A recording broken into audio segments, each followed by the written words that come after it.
one that elevator makes ride, sense. you've got to put your make an impression story across without sounding like a dick, basically. Welcome to the first episode of Mythical Podcasts. I'm your host, Bella, and these are my co-hosts, Fred and Matt. Hey guys. And with us today is our special guest, Gerard Mack. Thank you. Hello. Welcome, Gerard. Thank you. Hello. Welcome. He's an accomplished sound designer, recordist, composer, and musician based here in Melbourne. As a sound recordist, he has worked on broadcast shows such as Good Chef, Bad Chef, Rove Live, 60 Minutes, Bet 365, TVC. Gerard is currently working on a number of short feature films, including Northern Heat, a Netflix pilot made for USA Distro, an Australian feature film, The Party Bus, and the award-winning A Godless Country. Awesome. So it's clearly you've had a lot of experience in film, Gerard. So what was something that inspired you to go into it? I don't know, just watching film, I suppose. When I was about your guys' age, I'd finished my course, and then I had some other friends who were doing film. So my course was just music. I did undergraduate music only. But my friends were doing film at VCA and various other places. And we had a film club. We used to watch films together at the Spanish consulate at the bottom end of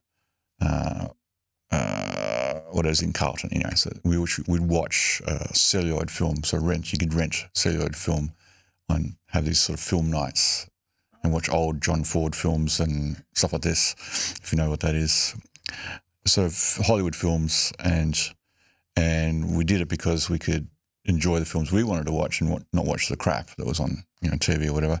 But also you could drink and smoke in you had your own film theatre. It was a bit bigger than this room, basically. And so we got into it that way. And then people said, well, can you do my film sound and film? Oh, wow. You know, they were doing film, your music, so you must know something about sound. You know, like that was kind of how it happened. Yeah. And sort of just fell into your lap. Yeah, kind of. And well, that and didn't really have much else to do after I finished, because I finished my degree in violin, so I was a solo violin player, an orchestral player. That's cool. And it was very cool. Worked, 6 hours a day practicing for that, plus classes. So 3 hours in the morning, 3 hours at night, classes in the middle of the day. That was what I did. That was my routine for 4 or 5 years, 6 years. And then literally the year I graduated, Jeff Kennett sacked all the orchestras in Melbourne. There used to be 5 professional orchestras. Yeah. And they sacked it from 5 to 1, so under the umbrella of Melbourne orchestras. So, I mean, me and everyone else, no one had any jobs to go to. So that career path just disappeared overnight, much to everyone's annoyance. And so you just started to make your own work. So I started playing in pubs and bars and Irish stuff and quartets, like we'd have our own quartet sort of website and function sort of band going. And we would I'd even DJ. So we'd cover the quartet. I'd play string quartet in the morning at the service at the church. And then you'd have a DJ at night or band or whatever. So Secret life. Yeah. We kind of have like it all sort of covered. So that was how you earned money in those days. And in weddings, you charge a lot for. So you could basically earn, a whole week's wage in one day by covering the DJ set and the wedding band and the, it was a lot of money. It was like we used to charge $100, $200 per person per hour, which back in the 90s, I suppose, is a lot of money. So you do all these different things and you just sort of say, well, I'll do film sound. Yeah, sure, hell, why not? Do you think people can get into film that way nowadays, or? Yeah, I think that's kind of the preferred way. I think you have to grow up in it, and you have to work with people who are your friends and have projects to start off with, which teach you a lot about film. Like those first VCA films I was doing were masters films, and they were all shot on 16mm, which just doesn't exist anymore. But it was a really good learning ground, and learning how to edit audio on mag tape And so that's how you learnt the craft. So it's very much a film craft, and you've got to learn on the job.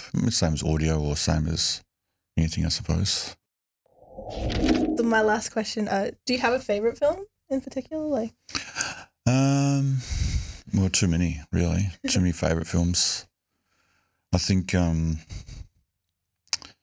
for music or for sound or yeah, maybe like what was your favorite score or something? Score. I don't know. Too many. I mean, so many great composers.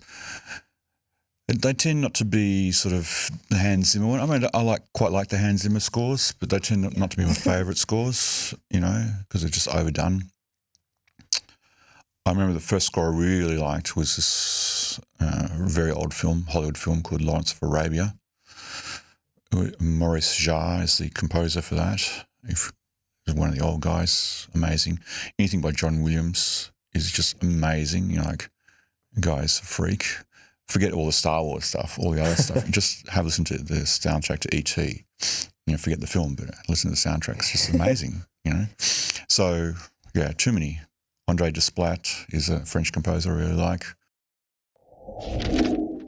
In broad terms, can you explain to us what you actually do? So broad terms, yeah, well, sure. Well, anything to do with sound that ends up on a film is what I do. And it could mean as simple as just recording the dialogue on set. And that's a relatively simple job compared to, but it can be quite complex. Is it just with a boom arm or other methods? Yeah, I use a whole lot of methods, lapel mics, or plant mics, or contact mics around the set or in hidden positions, in the car visor if I'm doing a car visor or a car scene. I do OB van work, so fight sports. Oh, yeah. So I mix live for internet streaming. So you get, so that I'm mixing camera audio, I'm mixing commentator audio, I'm mixing the crowd, Atmos audio. Sometimes I put a mic underneath the ring to get the hits, the sound effects of the people hitting the deck. And the live to air crossing to the commentators and the interviews. It's quite complex with that. It's all live. And then playback, so that we have ads that we play live to air, so you have to mix those into the thing, into the stream. And then in post, there's many roles that I could be doing: scoring, sound design, remixing music or remixing dialogue or Foley. So the film just kind of finished the party bus. Yeah, I did all of that, but I didn't do any of the location sound. Okay. And that was a 90-minute feature. That's all right. So it could be one or any of those things, depending on at what stage you come onto it or what they've asked you to do. Or so for the party bus, they had originally it's 50-something music cues. So it's a film about this. It happens inside a party bus. Do you know what that is? When it goes around, Yeah. And it basically takes these drunk girls to all these different nightclubs, and so the rest of the scenes are in the nightclub. So I have to mix all the music to sound like it's in a nightclub. And then they got to a couple of weeks ago and they said, we can't use this track and that track because of copyright reasons. Can you redo those tracks? Yeah. I was never supposed to, so I quickly had to redo those tracks. And then we added some more underscore tracks. So it was 50-something cues. There's a lot of cues so it's basically wall-to-wall music. And we needed music to fill in transitions and stuff like that. So I came on originally just to do the mix for the sound mix, but ended up doing the music mix and composing and doing some ADR. Is there any favourites of what you worked on?